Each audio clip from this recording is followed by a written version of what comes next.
কেমন আছেন মুরব্বীরা? সবাই আশা করি ভালো আছেন। আমিও ভালো আছি।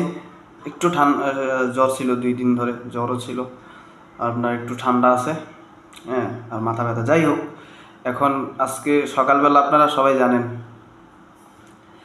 যে ব্রাজিলেরও খেলা গেছে, আর্জেন্টিনারও খেলা গেছে। আর্জেন্টিনার আর্জেন্টিনার যে খেলা হয়েছে, যে রেফারি ছিল সে মুরব্বী, সে নতুন ছিল, নতুন নতুন বুঝে নাই, ঠিক আছে? কনফার্ম যে রেফারি ছিল নতুন ছিল, সে নতুন, ঠিক আছে? আর্জেন্টিনার মানে খেলার সময় সে মনে কখনো দেখেও নাই, এবং কি কখনো রেফারির দায়িত্ব পালনও করে নাই। কনফার্ম সে নতুন। আর্জেন্টিনার যারা বাইরে আছেন তারা রাগটাগ করেন না, সে তো নতুন, বুঝেন নাই? তাইলে যদি নতুন না হইতো, পুরাতন হইতো, তাইলে পেনাল্টি বাধাটা কিন্তু আর্জেন্টিনার পক্ষেই যাওয়ার কথা। আপনাদের একটা